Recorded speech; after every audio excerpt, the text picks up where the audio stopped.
Hello guys, welcome back to our YouTube channel double mind study. आज हम net syllabus 2021 के बारे में जानेंगे। तो चलिए शुरू करते हैं।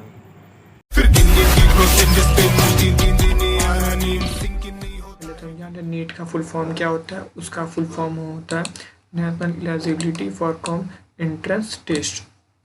ये एमबीबीएस का है। अब जान लीजिए हमारे देश में काफ़ी ऊंचे स्तर पर डॉक्टर बनने की सबसे सीधा रास्ता यही है। और इसमें जो बच्चे हैं वो यूजी फॉर्म भरेंगे जो न्यू है। ये बच्चों को बहुत कन्फ्यूजन है यूजी और पीजी में। तो उसके बाद फिर हम आते हैं यूजी। उसके बाद 11th का हम आते हैं सिलेबस पे आ चुके हैं। उसका पहला है test physical world and measurement. ये जो चैप्टर है ये आपको उतना खास नहीं है, मगर इससे क्वेश्चन जरूर आया है आपका 1 नंबर का। आप देख सकते हैं 1 क्वेश्चन 2 क्वेश्चन से आ सकता है। काइनेटिक्स इससे क्वेश्चन पक्का आएगा। 4 क्वेश्चन कम से कम इसको लिख के आप रख लीजिए, ना मिले तो हमको बताइएगा। लॉ ऑफ मोशन का नियम आपको पूरे याद होने चाहिए, क्या होते हैं नियम। उसके बाद वर्क, एनर्जी एंड पावर ये इस पर आप एक एक चीज़ आपको याद करना होगा। उसके बाद 5वां चैप्टर आपका मोशन ऑफ सिस्टम एंड, इसको आप अच्छे से पढ़िएगा। मोशन के बारे में सारी इसमें सब कुछ दिए हुए हैं। उसके बाद चैप्टर नंबर 6 इसका नाम है ग्रेविटी। ये सबसे मोस्ट इम्पोर्टेंट है। इसको कहते हैं फिजिक्स का दिल। इसको आप अच्छे से पढ़िएगा, ये बहुत मोस्ट इम्पॉर्टेंट है। इससे 5 से 6 क्वेश्चन जरूर आएंगे, क्वेश्चन भी आएंगे और थ्योरी भी है। उसके बाद 7वां क्वेश्चन आपका प्रॉपर्टीज ऑफ वर्किंग मैटर। ये उतना खास नहीं है, बस हल्का सा पढ़ लीजिएगा, इससे आपका उद्धार हो जाएगा। उसके बाद थर्मोडायनेमिक्स। ये आप अगर फिजिक्स में पढ़ेंगे तो आपको ये केमिस्ट्री में भी काम आएगा, और अगर केमिस्ट्री में पढ़ेंगे तो आपको फिजिक्स में भी काम आएगा।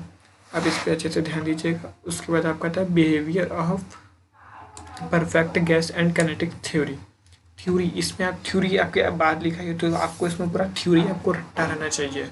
उसके बाद ऑक्सीलेशन एंड वेव्स के बारे में आपको सब कुछ पता रहना चाहिए, जिससे आप बोर्ड के छात्र हैं 12th पास आउट के बाद ही नीट का फॉर्म भर सकते हैं। आते हैं हम 12th के सिलेबस पे। तो इसका पहला चैप्टर है इलेक्ट्रोस्टैटिक्स। ज़्यादा कंफ्यूजन नहीं है, इसमें सिर्फ 2 टॉपिक अच्छे हैं, जिसमें से पहला है कूलाम का नियम और दूसरा है गॉस का नियम। इसको आप अच्छे से रट्टा मार लीजिएगा, ये बहुत इंपॉर्टेंट है। इससे क्वेश्चन 2 या 4 क्वेश्चन जरूर आएंगे। उसके बाद करंट इलेक्ट्रिसिटी। अगर आप फिजिक्स का पेपर देने बैठे हैं तो करंट और इलेक्ट्रिसिटी जरूर आएगा, 6 नंबर कम से कम। उसके बाद magnetic effects of current and magnetism.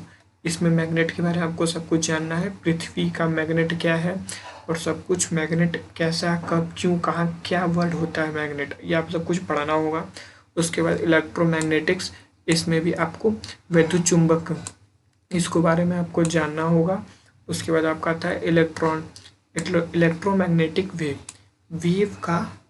2 प्रकार के होते हैं, ये आपको पता चलेगा आगे चल के। अब इसे पढ़िएगा क्योंकि बोर्ड में बहुत ही इंपॉर्टेंट है, और ये 5वां चैप्टर है 12th का। उसके बाद 6ठा चैप्टर है ऑप्टिक्स। ऑप्टिक्स बहुत सिंपल है, इसको बस आपको 2 बार 3 बार अच्छे से आप पढ़ लेंगे तो हो जाएगा।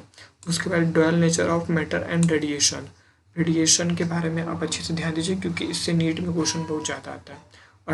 Atom and nucleus lesson it, ये बहुत इंपॉर्टेंट है। इसमें कई अच्छे क्वेश्चन हैं जो नीट में 4 कम से कम तो आएंगे ही। 4 मतलब 16 नंबर मैटर करता है आप कौन से कॉलेज में जाएंगे।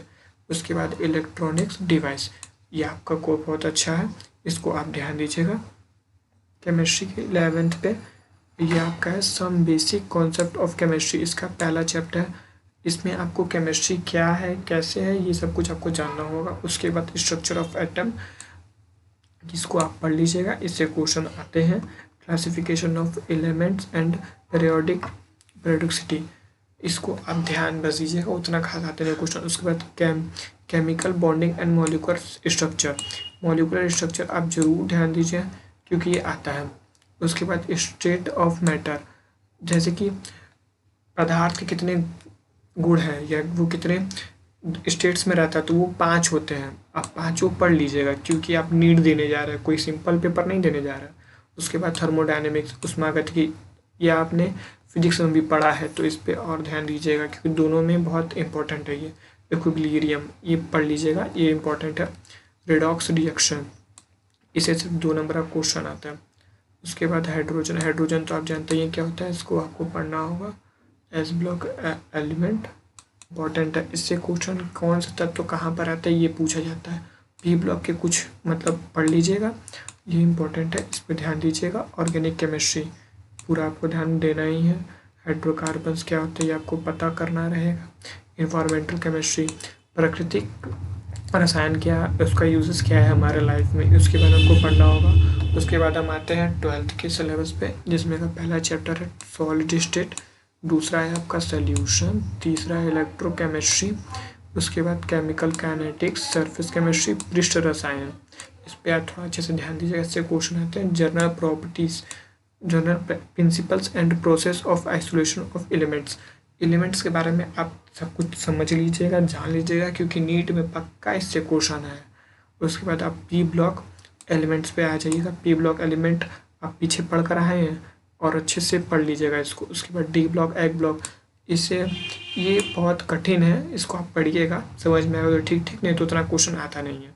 उसके बाद ये आपका 9वां चैप्टर है और ये आपका 10वां हेलो एल्केन्स एल हेलो हेलेरी। तो इस पर आप ध्यान दीजिएगा, ये मतलब नोट्स जो बनाए होंगे 12th में वो इसमें बहुत कारगर, बहुत आगे बढ़ जाएंगे। उसके बाद अल्कोहल, फिनॉल एंड ईथर, ये इसमें सिर्फ थ्योरी आते हैं। थ्योरी आपको याद करना हो या तो आप करिए कि टॉपिक लिख लीजिए, नोट्स पे लिख के अपने दीवार पे चिपका लीजिएगा, जिससे आप पढ़ने में आपको बहुत काम रहेगा, ये जल्दी याद नहीं हुआ होते। उसके बाद aldehyde, ketone and carbolic acid, सब बिल्कुल सेम सिंपल है। उसके बाद organic compound of nitrogen, nitrogen को आपको जानना होगा क्या होता है। बायोमोलिक्यूल्स क्या होते हैं ये आपको जानना होगा। जैवड़ू, कार्बोहाइड्रेट्स, लिपिड, वसा, ये सब के बारे में आपको सब कुछ पता रहना चाहिए, क्योंकि इससे क्वेश्चन बहुत ज़्यादा आता है। पॉलीमर्स क्या होते हैं, बहुलक, ये आपको जानना होगा। केमिस्ट्री इन एवरीडे लाइफ, हमारे दैनिक जीवन में केमिस्ट्री क्या है ये हमें पता होना चाहिए। चलिए आइए अब हम अपने मोस्ट इम्पॉर्टेंट बायोलॉजी पे। बायोलॉजी कहने में छोटा है मगर है वो बहुत बड़ा। पहला चैप्टर है आपका डाइवर्सिटी इन लिविंग वर्ल्ड। इसके बारे में आपको क्या है बायोलॉजी, पहला चैप्टर सिर्फ इसी को बताने में आपका निकल जाएगा। और इसमें आप एनसीईआरटी का यूज करिएगा, क्योंकि जो भी नीट का पेपर आता है टोटल बेस्ड ऑन एनसीईआरटी, तो आप एनसीईआरटी पढ़ लीजिएगा, आपका हो जाएगा, चिंता ना करें। Structural organisation of in animal and plants, तो स्ट्रक्चर, एनिमल का स्ट्रक्चर क्या है और प्लांट्स का स्ट्रक्चर क्या है ये आप जान लीजिएगा थोड़ा सा, क्योंकि इसके बाद चैप्टर जो ये है third, cell structure and function, कोशिका का संरचना क्या है आपको दोनों में याद करना होगा। जीवों और पुष्पों, एनिमल एंड प्लांट्स, दोनों आपको याद रहना चाहिए। प्लांट फिजिकोलॉजी और ह्यूमन फिजिकोलॉजी, इसको आप बिल्कुल अच्छे से रट लीजिए क्योंकि बहुत इंपॉर्टेंट है। उसके बाद 12th का आता है हमारा सिलेबस, इसमें है पहला चैप्टर रिप्रोडक्शन।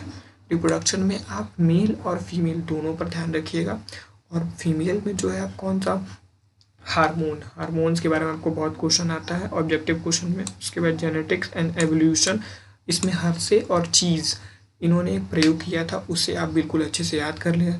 उसके बाद बायोलॉजी एंड ह्यूमन वेलफेयर, हमारा मनुष्यों क्या जो जीव है हमारे लोग किस प्रकार का लाभप्रद है, तो उसको आपको सब कुछ जानना होगा। बायोटेक्नोलॉजी एंड इट्स एप्लीकेशन, जैसे कि इसमें इसका एप्लीकेशन एक है आरडीएनए टेक्नोलॉजी, पीसीआर, जिसका उपयोग इसमें बहुत ज़्यादा हो रहा है, आप देख सकते हैं उस। तो यह चीज़ आपको, इसमें आप किसी भी टॉपिक जो भी ना समझ में आए वो आप कमेंट सेक्शन में कमेंट कर दीजिएगा, हम आपको उसका अलग से वीडियो बनाकर डाल देंगे।